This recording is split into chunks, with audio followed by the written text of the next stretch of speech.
Hi everyone, it's Ren here. Welcome to my room, guys. I hope you are well on this Sunday.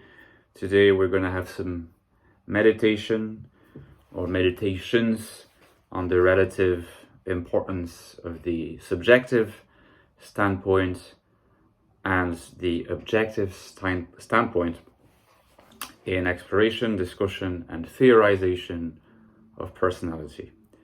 Now, before I move on, this book, in about 2 months' time, the Ecstatic Soul, Deepest Investigation of the INFJ, you'll find online.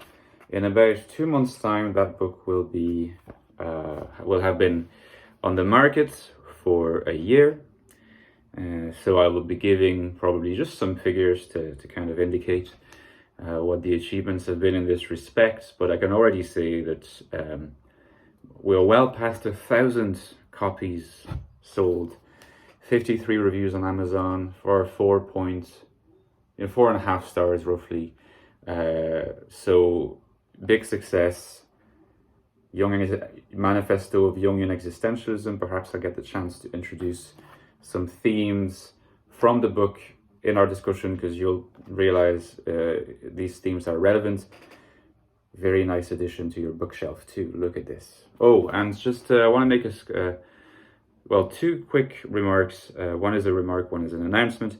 So again, I have a Patreon page. If you're interested in supporting me, the link is provided in the description box. Thank you so much for supporting me, to those who are. And I have a new book out coming hopefully early September. It's a novel, and it's called The Infinite Castle. It's a novel. It's longer than the interview. For those who have a copy of the interview is about 150 pages. It's maybe more a novella than a novel. The Infinite Castle is probably going to be around 250 or 260 pages. So it's a proper novel, not a very long novel, but a novel. And by way of an appetizer, I'm pretty sure that you could say the main character, his name is not R, there's no confusion on that front. The main character is not me, but it is written in the first person.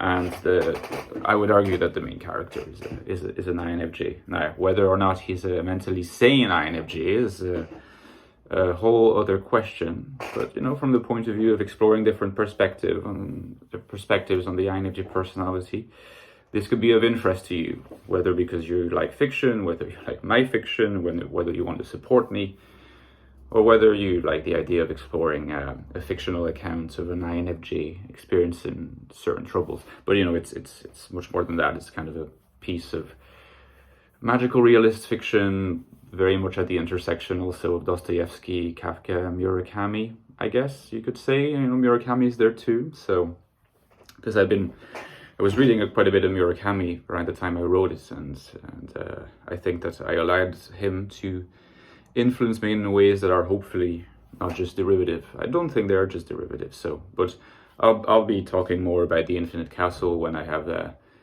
first peek at the book cover. I'll share it, and hopefully you will whet your appetite. Right, that's quite a long introduction, so maybe we should move on. In terms of the question of the subjective standpoint and the objective standpoint in the discussion, exploration, and theorization of personality and cognitive typology, or typology for short, I think that this is a topic that's not discussed enough in online or in reality or in the real world, even though it actually produces a lot of tensions within these discussions, and tensions that are left unresolved and can lead to certain types of misunderstanding. Because it seems to me that when someone develops an interest in the typology, the discipline of typology, if you want to call it that, they come usually with a dual interest, with a double interests, expressive of perspective that are not actually easily reconcilable, And perhaps they're not reconcilable at all in some sense, that they can learn to coexist with each other without actually being reconcilable into a synthetic unity that can present the perspectives as part of the same thing. The interest on the one hand is an interest in discovering the truth of type, to discovering the truth of one's type. So someone may be asking themselves, all right, I have a strong intuition that I'm an INFJ or an INFP, but I want to know the truth. I want to be able to nail it down. And now that interest exists at somewhat of a fuzzy level for a lot of people, but it clearly exists, and it can become a lot more acute in the case of people who take the matter so seriously, and there's no judgment when I say this, that they will end up subscribing or taking, coaching and assessments from a variety of different sources, sometimes many different sources. They might have been to Objective Personality, they might have been to C.F. Joseph, they might have been to Cognitive Type, Harry CPZ, and other services, Eric Thor and other ones. So clearly here we have a desire to be able to nail down type once and for all. And the fact that, it might be argued that the fact that people tend to continue going from one service to another is that they never quite manage to reach that point where they're able to nail down type, the objectivity of their type. So here we're talking about an interest in the objective standpoint, the objective truth about one's type. Everybody ideally would like to have certainty of what their type is. So that's the first interest. But there's another interest that comes into the picture, accompanies the first interest, but is not reducible to the first interest, and in some sense might provide the energy, the vital energy that feeds into itself and the first interest. And this is, of course, the subjective interest. The subjective interest is not so much interested in the truth of type, because that properly belongs to the domain of objectivity. Now, the subjective interest is really something that has to do with self-exploration, with instilling meaning, additional meaning in one's life. Or if you wanted to put it another way, you could say life already has meaning, but it can be enriched, or it can be structured, it can be delineated or circumscribed by the prism of one's type. So there is clearly an interdependence between the objective interest and the subjective interest. The subjective interest provides the impetus for wanting to discover the truth of one's type, because in order to color the meaning of life with the perspective of type, you need to have your type nailed down. But at the same time, it's not an objective kind of interest, because the subjective interest is always going to be in excess of the objective interest. In other words, even if you were to have your type fairly nailed down, it doesn't mean that your subjective interest in structuring, coloring, and adding meaning to your life through that prism is going to stop, which also means that reductive or reductionist attempts at providing a purely impersonal third-person description of a particular type are never going to be satisfactory to the subjective thirst for exploring meaning through the prism of type. So I think that's one way in which you could describe it. Another way in which you could describe it is to say that there is a strong element of meaning that is generated by each individual person as an independent subject that is never going to be possibly supplied by an objective account of type, regardless of the model that provides it. And this links to other types of observations, I think. It seems to me that some of the more successful models currently on the market that are really not that impressive from an objective standpoint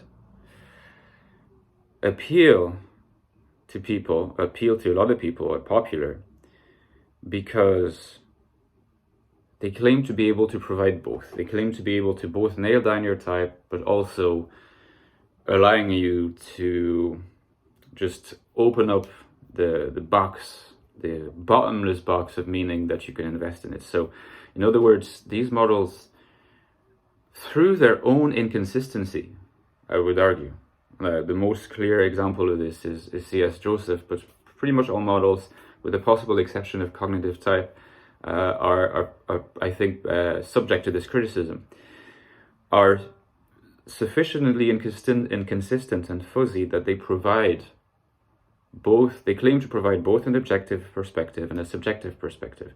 The problem is that that actually is an impossible goal to achieve, and any model that claims to be able to identify type, and the claim is implicit in the fact that they provide services that you can pay for so that they can nail down your type, any model that is going to claim and aim for this is not going to be able to provide for the subjective interpretation. I think that the subjective interpretation has to start from this, standpoint of saying we take the reality of type for granted, and we take the reality of a person's type for granted. So, whatever model nails it down, okay, we take that, we accept that. From then onwards, it's really an exploration that is phenomenological, hermeneutic, and descriptive in nature. And this is something that the Ecstatic Soul, claims to engage in for the perspective of the INFJ personality from a subjective standpoint. So what you could say is that the Ecstatic Soul, although it is sometimes described as abstract, and although the reasoning, I would claim, attempts to be systematic and rational, and that doesn't mean that it's subjective.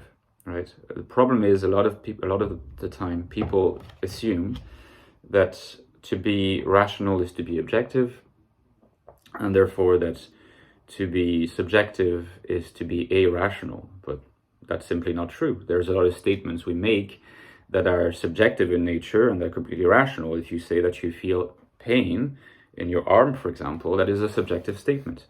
There's no objective definition of pain. The objective definition will be a scientific explanation of the